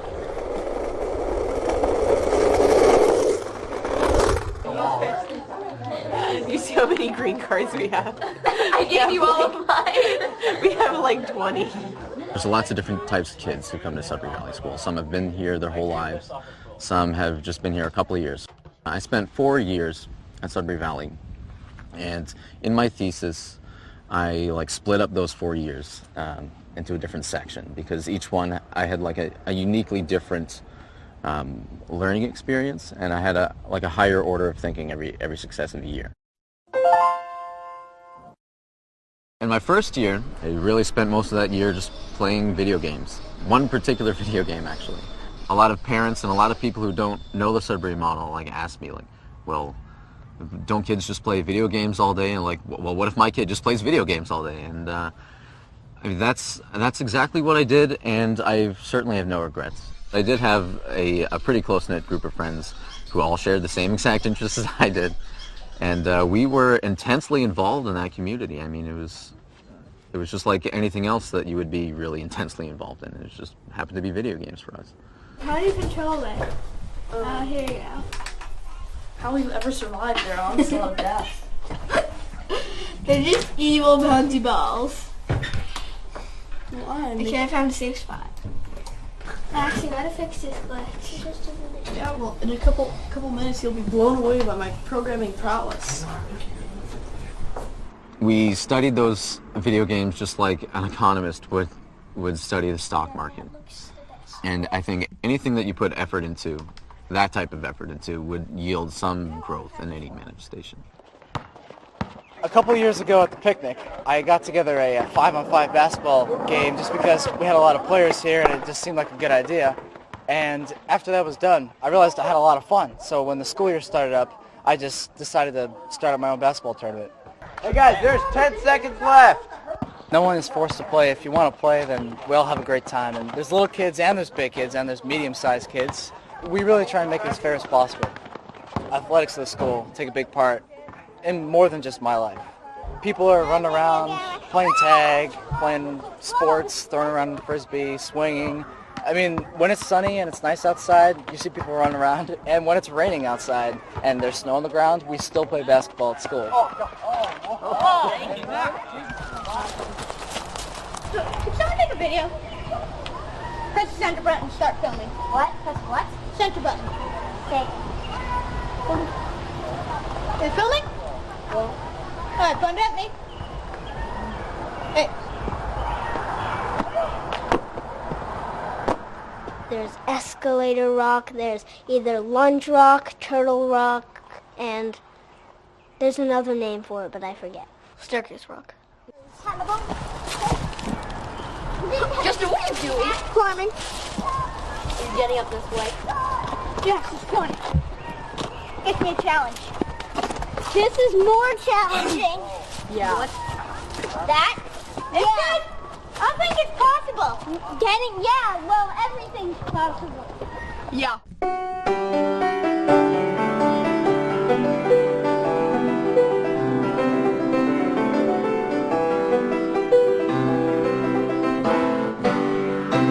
Before coming to Sudbury Valley School, I'd played guitar. It was a growing interest in the background. And then the summer after the first year, I spent some time at Berklee College of Music in a guitar program. And it was like I had used my ears for the first time. In my second year, I was spending lots more time rehearsing for the SBS music productions that we put on a couple of times a year, and I was focusing a lot on that stuff. And it shifted from that all video games to almost all music throughout that year, and that was my major focus. I really like being able to focus on something that really takes my interest and having as much time as I want really to focus on it or not focus on it if I'm not interested. Upside down. Good. And put something in there. Whatever color you want. I'm gonna mix colors. Can you mix it in here? Good. They actually took away my art program at my old school, and I couldn't get through the day without art, and now I can do it all day, and I have the freedom to do it and to explore different mediums and explore different techniques, and I think that's really important in anything you do, to have that sort of freedom. Let's stop there. I think it's good, Elizabeth. I think what I'm going to do is hook you and June together at this point, because I just wanted to make sure that you were solid with the song, that you're solid. And she knows the piano part. Yeah. So now the two of you will put together an awesome band. Cool. I mostly play classical music. This year I've been focusing on Debussy, Haydn, and now I'm working on a Chopin piece. At the moment I've got most of it roughed in, but I'm just working on this new section that I haven't really looked at before. I love having the pianos here at school because I can play just about whenever I want. There's a second piano up in the barn, so if this one's busy, I've always got another one. So I can practice for 3 hours a day if I want to.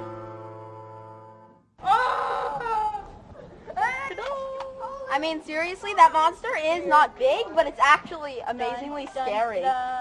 The thing that I like about making the movies is that I like when you're done and you get to watch it and say that you made that movie. The scene that I'm working on is about where the major gets taken captive by the humongous and is put in with all the other little kids that were taken by the humongous. Well, it first started out as a box, obviously. Then we got some foam pieces. Aaron, what did we do to stick these on? Duct taped them on. And then we got expanding foam and then had it as a snow monster. And then we spray painted it for the spring monster. Yesterday, when I was filming, I had 15 kids up here. And at times that was chaotic. We're 6 days into filming and we have 3 days left. This is a fundraiser for the Music Corp. All the money that we're raising goes to the Music Corp to help buy instruments and supplies so we can play more music at the school. I know. What pickle? I'm getting one meal, so yes, I am getting a pickle. How much? No. One. Does anyone here want an extra pickle? Take the pickle then. Yeah. I don't like pickles. I love pickles. I hate pickles. I love them. How do you hate pickles? These pickles are awesome. The Music Corp is a bunch of people who like music, so they have meetings, and you can be a director, so you get to vote on stuff for the Music Corp and what they buy, and they have meetings whenever they want to decide something important that has to do with musical instruments or fundraising or something like that.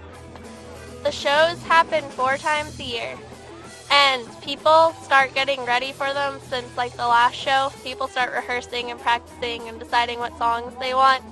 I'm usually in the shows every year, and it's a lot of fun to be in them and see everybody, and usually the whole school goes to them. My third year was a little bit of a contrast to the first two, in that in the first two I had like a hobby that I was doing all the time. I was always busy with that.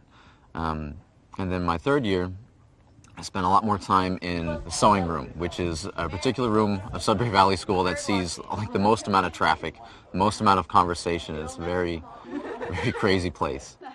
And I spent a lot of time in there just conversing and observing and listening to all these types of things being talked about. My most critical thinking was done during that year. I spent a lot of time just writing essays because I had talked so much in the sewing room. We had so many both strange and intense conversations. There was a lot of things that I wanted to not forget. A lot of quotes from the day. And at first I was just like jotting them down, and then eventually I was writing full essays in an effort to not lose any of the stuff that I thought was productive. Well, towards the end of my third year, I came to a couple of conclusions, and I realized that while I absolutely love music, that I wouldn't make a career out of it. And I had sort of a intense, absolute passion for cognitive sciences and neuroscience, which came out of thinking about how we perceive music and how music is such a fundamental aspect of our cognitive processes. And more I decided that I was going to need to work up to a traditional college education to be able to go into this field. I call my fourth year like my adult year. I worked full-time job as a computer technician, but I also spent a lot of time formulating the plans and putting together what I would have to do, what I'd have to accomplish to be able to get accepted by a university. There's a quality about Sudbury Valley School kids that, whether they like it or not, they're absolutely unique. They have a really, really unique educational background. The school gave me the gift of time to let my own interests rise to the surface. When you sit down to paint, you don't just sit and paint. You have to think about what you're doing and why. Any creative effort, perhaps any effort at all, requires a great deal of thought, even reading a book. You don't just read a book, you think about what you read, otherwise you're doing it for nothing. The school gave us the gift of time to relax, to have those things come to the surface that were there. It gave us time for reflection, for the introspection that you need to really develop your own creativity. I think that's a remarkable thing.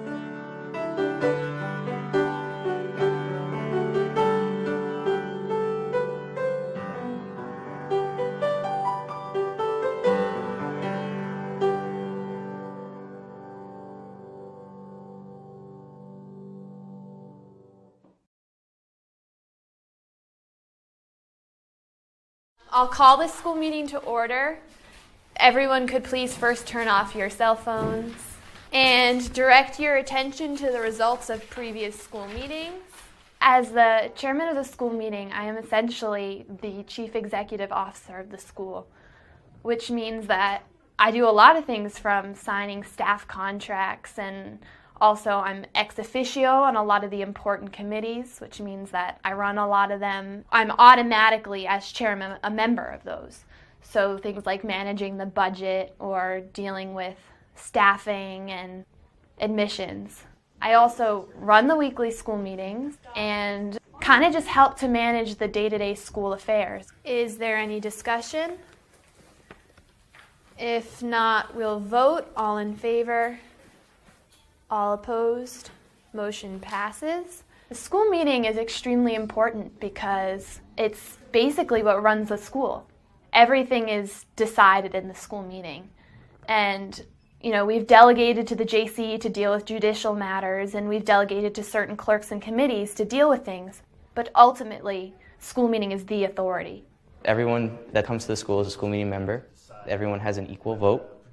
And I feel like the community of the school really teaches kids that they're just as equal as any other person here. And I think that translates in the school meeting. It doesn't matter if you're 4 or 16 or 75, everyone gets one vote. Everyone gets to talk. And we're all equals, and we make the decisions together by majority vote. The world and the school is constantly changing and evolving, and we do modify rules every now and then, and sometimes when we change one, we'll realize that didn't quite work out, and we'll go back and amend it or fix it. And sometimes we realize there's new issues in the world that need tending to. We think about everything, and we discuss everything, and we debate everything. And if we didn't have the structure that we have of having 2 motions, a well-run school meeting where everyone gets their voice heard, the decisions that we made would not be as good. So at every school meeting, we have an agenda like this, and it has everything that we plan to discuss, every item of business. Can we have a report from the clerks? Francis? We have 5 finished, 0 new, and 0 work in progress. So we are now discussing regular JC business, which usually takes about the bulk of school meeting. So the school meeting reviews all the reports and sentences and charges that the JC decided on.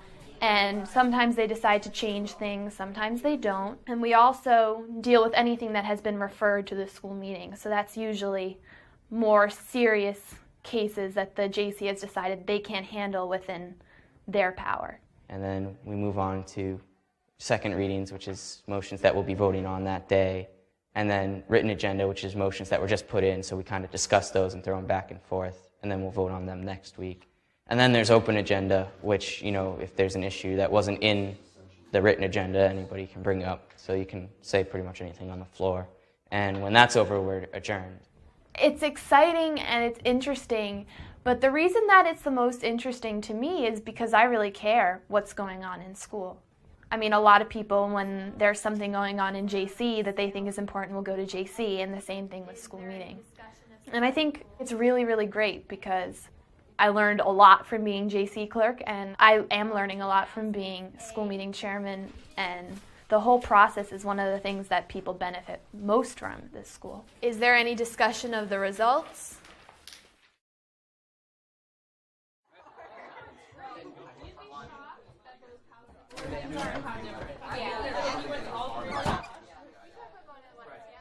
We'll ask her.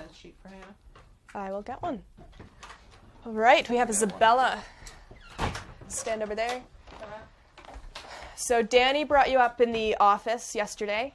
Isabella was screaming in the office and hall and screamed at me when I told her to calm down. Oh. What happened? Okay. I was in the office talking. The JC is a group of kids and staff from the school, and we deal with when people break rules. And basically how the JC works is that if you see someone breaking a rule or they do something to you that you don't like, you can write a complaint, and then the JC reviews them, investigates them, and figure out kind of what happened and whether they broke a rule or not. It's kind of like jury duty in a way. You're chosen, you've got to show up on your day, 11 o'clock, you've got to stay there through the whole thing. You get a vote, you get to sit there. And we have a staff that joins us, and together we all decide. We all make the decision, we all make the choice of what the people are going to get as their charge, as their sentence, and it all works out. All in favor? All opposed? Report Motion passes. All right, want to call Sam in here? The way they made that is just, I think, genius. I mean, you get all kinds of perspectives from a little kid that might see only certain parts of the problem, all the way up to a staff member who might see beyond the problem, or someone my age who might even understand my reasoning more so than other people. I mean, the best part about it is that it's not just a kid my age just saying, look, he's my friend, so I'm going to let him off. I mean, it's all these ideas coming together and making a final judgment. We have a lot of different rules, and most of them are basically common sense. But one of the biggest ones and one of the first ones we made was called infringement, which is basically that everyone has a right to, go about their day peacefully and be able to pursue what they want to pursue without people harassing them or being mean to them. So it's basically that you can't do anything to anybody that they don't want you to do. It's very nice to have this feeling in the community that if someone is bugging you or doing something you don't like, that you don't have to put up with it or you don't need to get an adult. You can say, stop or I'll bring you up. Well, when somebody writes a complaint, there's a line and they write witnesses. And so before we even call anybody in, the complainant, who's the person who wrote the complaint, or the person that they're writing the complaint against, we sort of talk about it as a JC and decide whether we want to talk to the person who wrote the complaint first, or maybe get one of the witnesses, sort of like, a bystander that wasn't really involved, especially if it's a complaint which, might be, well, so-and-so did this to me, but maybe he was provoked and the complaint doesn't say that. And you get to hear it from all sides and figure out really what happened from everybody, not just the people who were involved. And from that, you'll write a report that goes with the testimony. You could write in it what people specifically said, what they didn't. Back in public high school, you do something and even if the principal might feel like you didn't necessarily do such a bad thing, sometimes he would stick to the rule book and even give you a really bad, weekend of coming to school or something like that when you were just like 5 minutes late to class or something. Here, for example, if you break a rule, even though there's no rule like that, you get to voice your opinion, and whoever wrote the complaint gets to voice their opinion. They get to actually come to a fair conclusion. I mean, you might have still broken a rule, so you will get a punishment, but it might not be as severe. It might not be, a strict, already set out rule book for that.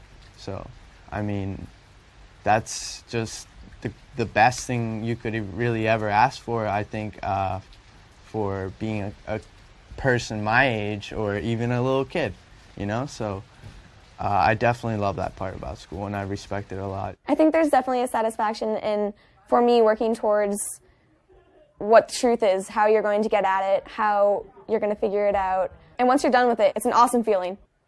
I think that the school's really cool, and I think it's really cool how people are allowed to have a say in stuff. Because the person who got brought up and the person who wrote the complaint, they both get to say what happened, and then they get to agree if they think that's fair or not. I think one of the keys is that it's a government by the peers. And I think that's one of the things that really hits home with people. It's your friends and the people that you see every day and want to spend time with who are saying, hey, don't do that, I like you. But you really can't do that here. And you can't do it in your life.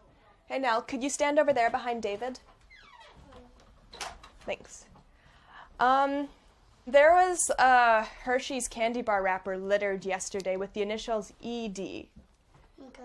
Do you ever get things initialed ED, or is it always ND? We are very clear about our procedures, and everyone knows them from the minute they come into the JC for the first time. It's explained to them, younger kids and older kids, and a 6-year-old is going to understand how to deal with something on a procedural level. They say, this is how it's done, and this is the procedure, and this is what order everything's going to happen in, and they understand both, in the JC and in the school meeting. And if they're going to go into something like that in life after leaving school, or while they're still at school, they're really going to understand that there is a procedure and that they have to follow it and how to follow it.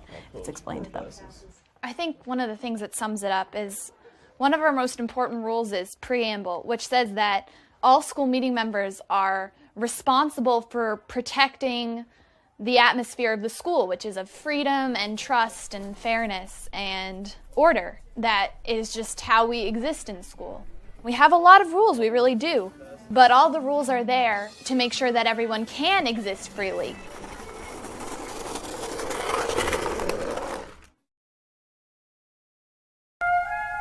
When I first came to Sudbury Valley, my understanding was that my life as a kid, which was running around and doing what I wanted, was going to continue at SVS. Instead of going to a school where I would be sitting down and learning things in a set order, with my time all divided up. To me, the whole idea of sitting down was just anathema. I was not into sitting down. I was a runaround kid.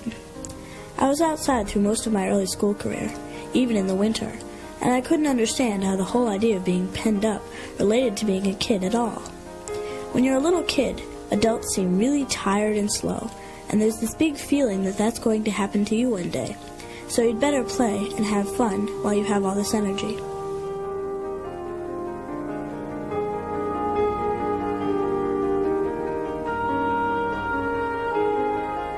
When I first started, I remember seeing students draped all over the place. What an interesting crew. I saw people sitting with sketchbooks. I saw people kicking back and reading for the joy of reading. I saw a kid playing guitar, and I was right over there in a second, listening, really interested. The school was more than I could have hoped for. What an explosion of things going on. You could smell the fresh food being baked in the kitchen, and you could hear music being played upstairs, and you could go through rooms full of books and more books, and the pond, and just the way people were dressed and the way they looked. People were just letting it loose, not afraid to sit outside and read a book, or play a guitar, or be interested in something.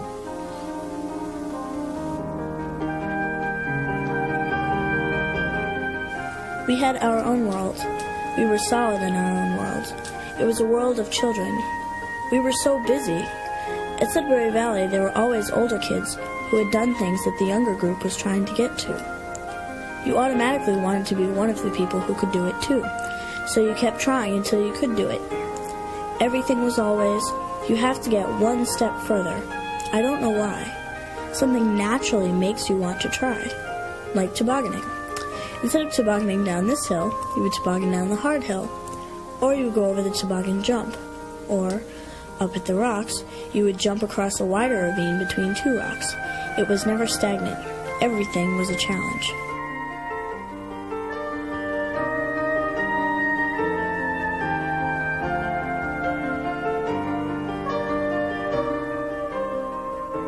The older kids weren't snobby or superior. I respected them because they were so much more experienced and they knew so many things that I didn't know. There were certain times when they'd interact with us and play, and then there were times when they'd be doing their own thing and we'd be doing ours.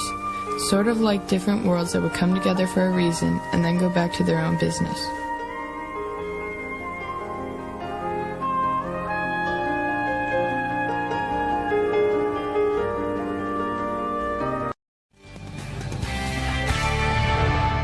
Today, the most radical form of schooling is something called unschooling. Homeschooling where the parent doesn't teach, and there are no tests. The kids do whatever they want. And I was surprised to learn there are also schools that practice that. Kennedy checked one out in Massachusetts. If I show up for school, what's my day? Beats me. At Sudbury Valley School, there are no classes, no tests, and no curriculum. Students are only required to show up for 5 hours a day. When you get here, you have to check in. Okay. And when you leave, you have to check out. These are the only half-days in the day. It's just so amazing to just come here every day and know that I can do whatever I want. Sometimes what they want to do is play video games. Others play music for hours. Why did you start Sudbury Valley School? We had children. My wife and I had children, and our oldest child was getting to be school age. And it was a horrible prospect to put him through the regular school system. They do their best to destroy the natural interests, curiosity, and passions of children. Here, nothing is forced on kids, not even learning to read. Don't you think children will figure that out? I learned to read when I was probably 11. Yeah, I taught myself how to read. Oh, really? Yeah. How did you do that? I don't know, I just tried and tried. One of the coolest things about being here is, like, I didn't know if I wanted to go to college last year. Because, like, when you go here, it's not like anybody's telling you, like, yeah, you need to go to college. My path, like, has led me to going to college. At first, it seemed like there were no rules, but there are rules. It's just that the kids have an equal say in making the rules. One vote per kid. The community decides everything. And by the community, I mean the collection of students and adults. There is no hierarchy here whatsoever. When they opened the school, everyone was skeptical. The lead lawyer was pacing back and forth on the floor. He said, 4-year-olds have the vote. My God, they'll just vote candy for themselves. The school will never run. But that's not what happens. The kids run a court system. So this is the meeting of the Judicial Committee. Yep. It's basically a school courtroom. Yeah, so instead of going up and telling a teacher, blah, blah, blah, did this, it's like a whole meeting. But I'm so surprised they don't vote themselves candy if they really have this control. Well, it's interesting because since they govern themselves, they're in charge of their own education, the kids are really in charge of the school, and they're much harder on themselves than any teachers or administrators would be. And you have kids ranging in age from 4 to 19. A bunch of 19-year-olds don't want 4-year-olds bouncing off the walls all high on sugar. And we showed the kid playing video games. I would think, I mean, my son would have spent all day playing video games. Yeah, that would be my worry, sending my girls to a school like this. And I think most parents feel that way. I was really surprised to see that many kids were gathered all different ages around computers with each other. They were collaborating. Many of them were in the art studio. They were painting. They were playing music. All right, painting, playing music, but were any learning math and difficult things? They say they do. I mean, it's a hard thing for an outsider to measure. We saw kids who were engaged on computers. They weren't necessarily playing computer games. They might have been doing really intense academic research, and many of them were sitting around reading by themselves. And they must learn something because the parents choose this. It's a private school. They have to pay $8,000. They do. And there are parents who are obviously non-traditional, for whom public school doesn't work. They don't like the model. It doesn't work for their kids. So they seek this school out as a way for their kids to really be in charge of themselves. And they trust. The trust is the most important thing. They trust their kids will learn. And most do go to college. 85% of them, we were told by the founders, go on to college. Now, I'd be nervous about enrolling my kids in an unschool. Parents told Kennedy what convinced them is that this school gets kids to like learning. What is it about the school that attracted you? Well, he wants to come, which has not been the case in several other schools. He told me the other day, he's like, Mom, wake me up for sure. I was like, who are you? What have you done with my teenager who sleeps till 2 in the afternoon? It teaches you the real world. What did you do in public school that's different from here? Everything's different from public school. Yeah. Here. Because you get to have fun all day. Go to a public school and you watch kids come out for recess and they're like being let out of prison. Yes. Our kids aren't like that. They're not in prison. They don't have to be like that. How would you describe your school? Awesome. Your friends who go to other schools, are they jealous? Yes. If you were going to build your perfect school, what would it be like? This. Would it? Yeah, definitely. All right, the kids say it's perfect, but you want to go to college. Colleges want a transcript, grades, a Yeah, there are no record. grades, there are no transcripts, there are no classes. There's nothing like that. They prepare themselves for the SAT. They teach themselves higher math. They organize their own education. Sometimes they kind of cram it in the last year, but they manage to get into college when they want to go. There are now dozens of schools like this around the world. It's hard to measure success when they don't take the standardized tests, but the fact that this is not new. That school was how old? It's been around since 1968. So and 40 they said years old. And the hippies were the ones who gave them the hardest time. So they have survived and thrived regardless of people's political affiliations trying to keep them down. You have kids. Would you send them? I would think about non-traditional methods, and I was certainly intrigued by it, but like the founder said, there's a giant chasm to overcome in order to trust your kids to go there. I don't think I've overcome that chasm quite yet, but it is interesting.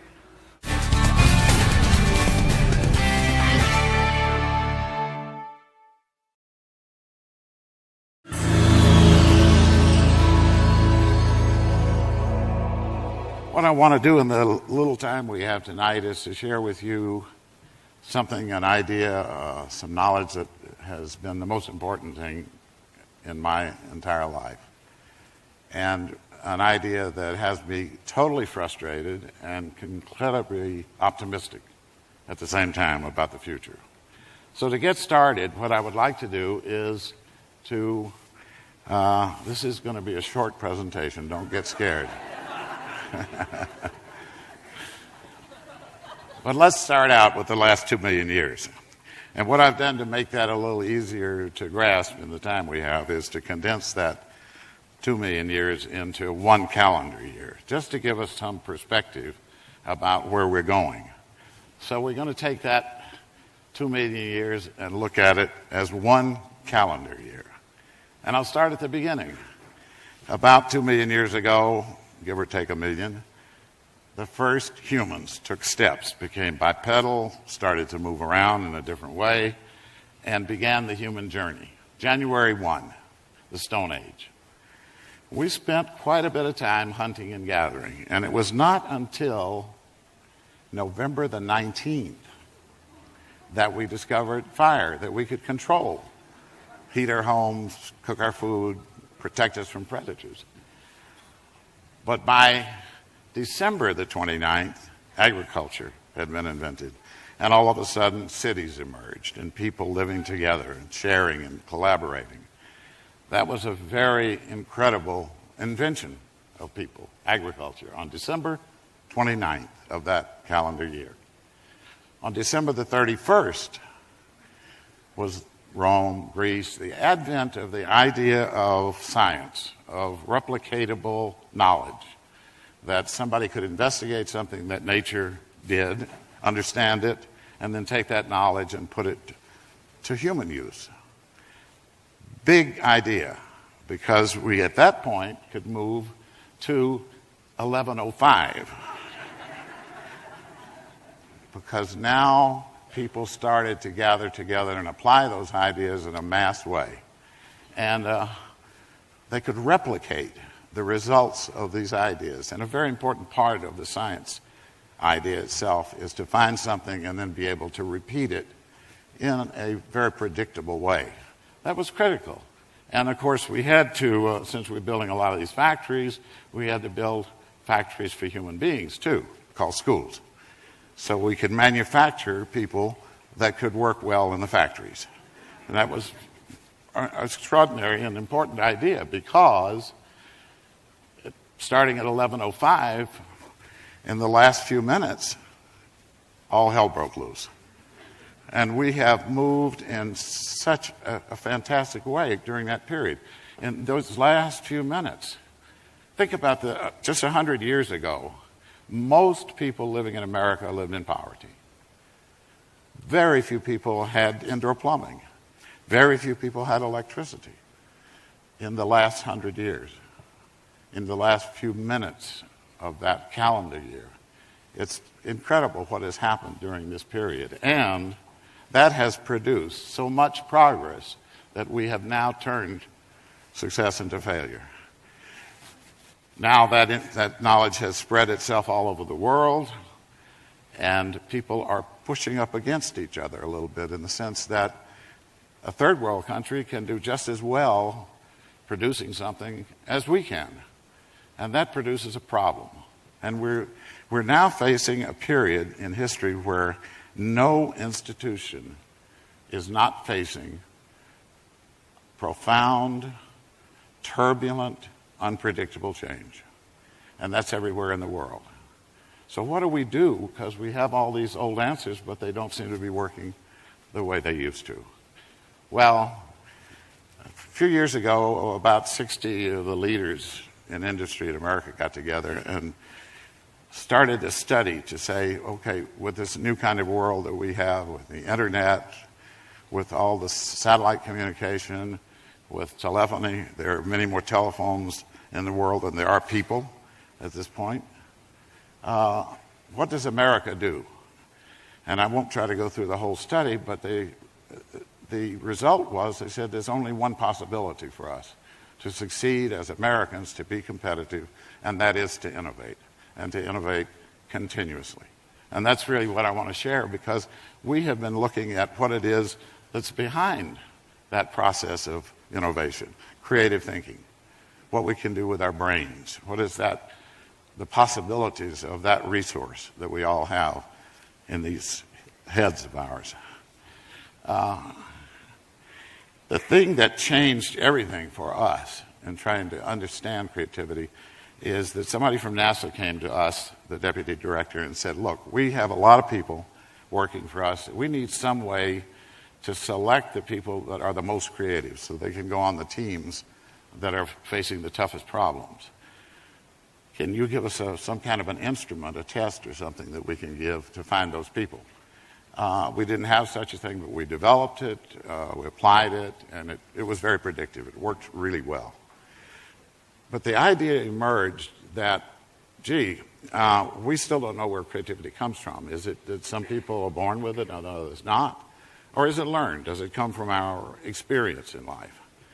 And the idea came up, this test is so simple. Why don't we give it to some children and see how they do? So we did. We created a sample of the American population with 1,600 children, and started it out when they were about 5 years old. Now, here's a question I want to ask you. This is a test for the ability to look at a problem and come up with new, different, and innovative ideas. What percentage of those 5-year-olds fell into what you might call the genius category of imagination? 80, 90, wow. This is a great audience. There are some audiences that don't guess quite that high. 98%. We were pretty shocked. Some people like you would probably not be shocked. You probably, I suspect you've been 5-year-olds, so there you are. But, the information was so astonishing, we decided to turn that into a longitudinal study, go back 5 years later and see how they're doing it. So we went back, they're now 10. What would you guess? Somebody came on very close. 30%. We decided to extend it for 5 more years. They're now 15. Well, we have some pessimists out there. It was all the way up to 12. So you can see something of a trend here, right? That study ended because so many people got depressed. Most of the testing was done by teachers, and they just didn't want to do it again. But we have tested a lot of adults. And what would you guess? You're close. 2%. Now, the great historian Oswald Spengler once said, in all of his years of studying history, he had concluded it only takes 2% of a population to create the basic ideas and that everybody else applies them. And it turned out, gee, he was pretty close to right. Look, folks, if we're going to enter the future with hope, that's not going to work. We have to do something about it. And what we found with those children was the thing that I want to try to share with you and hope that you walk out of here tonight knowing why that happened and what you can do about it, because you have the possibility of being in that 98% tomorrow. And I'm serious about that. What we found from the studies with children and from looking at the way brains work, that we can actually do that. There are 2 kinds of thinking that occur in the brain, and they use different parts of the brain, and it's a totally different paradigm in the sense of how we form something in our minds. One is called divergent, that's imagination. That's generating new possibilities, and the other is called convergent, and that's where you're making a judgment, you're making a decision, you're testing something, you're criticizing, you're evaluating. So one is like an accelerator, and the other one is like the brake. We found that what happens to these children as we educate them is we teach them to do both kinds of thinking at the same time. So when somebody asks you to come up with new ideas, as you come up with them, what we've mostly learned in school is to start looking at them immediately and trying to say, oh, well, you can hear the stuff that goes on. We've done that before. We've never done that. That's crazy. That'll cost too much. All of that. When you actually look at what's happening inside the brain, you find that neurons are fighting each other and actually diminishing the power of the brain because we're constantly judging, criticizing, etc. This is not going to work, folks. You need to find the 5-year-old, and you can. That capability never goes away.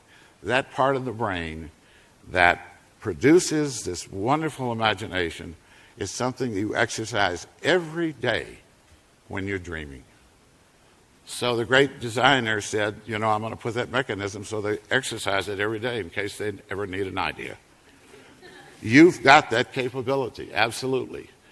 And you'll move from the normal brain, which is that colored area shows normal thinking, to a brain that is very active everywhere, particularly in the front. So it gets worse because if we're operating under fear, we're using even a smaller part of the brain. And as we begin to use logic, we use more, but we begin to use creative thinking and the brain lights up. It's just extraordinary what happens. And nature does this as well, we found. That evolution works that way, producing many alternatives, then through natural selection, selecting the best ones. But it's always creating a lot of possibilities before it starts selecting. So the question we face for the future is, are we going to be in a culture that depends on right answers, that are repeatable, that are always predictable? Or are we going to have a culture where whatever it is we're thinking about, a new recipe or a spaceship, Are there many possibilities? Can we create a new future that solves the new problems that we have never seen before? So Einstein was right, and your issue is to go beyond the first step that we took and take the first leap and turn your 5-year-old on to tap into that imagination that every one of you has that can make the future extraordinarily brighter for everybody. Tomorrow, do an exercise. Pick up a table fork, turn your 5-year-old on, and come up with 25 or 30 ideas on how to improve. Let that 5-year-old figure out ideas on how to improve that table fork. You can begin that exercise, and like anything else, you can start exercising that part of the brain and turn yourself into a great innovator of the wonderful future we can have if we start doing this. Thank you.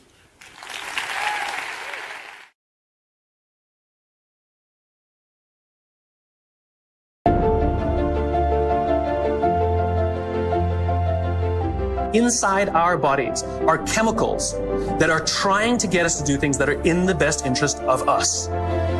They are endorphins, dopamine, serotonin, and oxytocin. Endorphins. Endorphins are designed to do one thing and one thing only: mask physical pain. If you're a runner, if you've heard of a runner's high, what's happening is when that runner's out there pushing their bodies harder than they've ever pushed before, they feel good. And then an hour later, they're in pain for damage they caused their muscles an hour before. Endorphins. They're designed to mask physical pain. Dopamine. Dopamine is the feeling that you accomplish something you set out to accomplish. The whole purpose of dopamine is to make sure that we get stuff done. This is why you must write down your goals. There's a biological reason for that. We're very, very visually oriented animals. You have to be able to see the goal for it to biologically stay focused. And every time we achieve a goal that makes us feel like we're making progress to the vision we can see, we keep going and going and going until we achieve something remarkable. You have to be able to see it. Dopamine. Dopamine comes with a warning. Dopamine is highly, highly, highly addictive. Here's some other things that release dopamine: alcohol, nicotine, gambling, your cell phone. We can also get addicted to performance in our companies when all they do is give us numbers to hit, numbers to hit, numbers to hit, and a bonus you get, and a bonus you get, and a bonus you get. All they're doing is feeding us with dopamine, and we can't help ourselves. All we do is want more, more, more. One of the things we know about dopamine addict is they will do anything to get another hit, sometimes at the sacrifice of their own resources and their relationships. Dopamine is dangerous if it is unbalanced. Serotonin is responsible for feelings of pride and status. This is why public recognition is very important. We are social animals, and we need the recognition of others. This is why we have commencement for graduation. You could get an email that says, "Congratulations, you fulfilled all the requirements for graduation. Enclosed, please print out the PDF of your diploma." Wouldn't feel so good, right? So instead, we have a big ceremony to recognize the accomplishment. And in the audience, we put our family and our friends and our teachers, all of those in our tribe who've supported us and watched our backs as we've made it through. And then we show up on that day and we go up on that stage and we take our diploma. It feels great. We feel our status rise. We feel our pride go up. And here's the best part about serotonin. At the exact moment that you took your diploma and you felt that surge of serotonin go through your body, your parents sitting in the audience also got a surge of serotonin and also felt an intense pride watching you graduate. And this is what serotonin is trying to do. It is trying to reinforce the relationship between parent and child, coach and player, the caregiver and the one who is grateful for the support they are given. The problem is, you can trick serotonin. We live in a materialist society So we judge status very often in our country based on how much money you make. So any conspicuous display of wealth raises your status. This is why they put the logos on the outside. No good on the inside, nobody can see them. So you can actually feel your confidence rise when you put on the stuff, because it's showing this display of status. It feels great. The problem is there was no real relationship that was reinforced because of it. You tricked the system. That's why we keep trying to accomplish things and accumulate more and more material goods, and yet we never feel successful because there was no relationship. We tricked it. We gamed it. Oxytocin. This is the best chemical of all. Oxytocin is the feeling of love, trust, and friendship. Oxytocin is that intense feeling of safety that someone's got your back. There are multiple ways you can get oxytocin. One way to get it is physical contact. Hugging feels wonderful. When women give birth to children, huge surge of oxytocin in their body. This is what's responsible for the mother-child bond. It's all that oxytocin in the system. Another way you can get oxytocin is through acts of human generosity. Doing nice things for people. Remember, our bodies are trying to get us to repeat behaviors that are in our best interest, and it's making us feel good when we see or do acts of human generosity so that we will do them. In fact, the more oxytocin you have in your body, the more generous you actually become. It gets better than that. Lots of oxytocin in your body inhibits addiction. It boosts your immune system. It makes you healthier. That's why happy people live longer. It's why couples live longer. It increases our ability to solve problems. It increases our creativity. It's really good for us, and it's not addictive. It just feels great. There's one more chemical I haven't told you about. Cortisol. Cortisol is the feeling of stress and the feeling of anxiety. We share these chemicals with all the social mammals.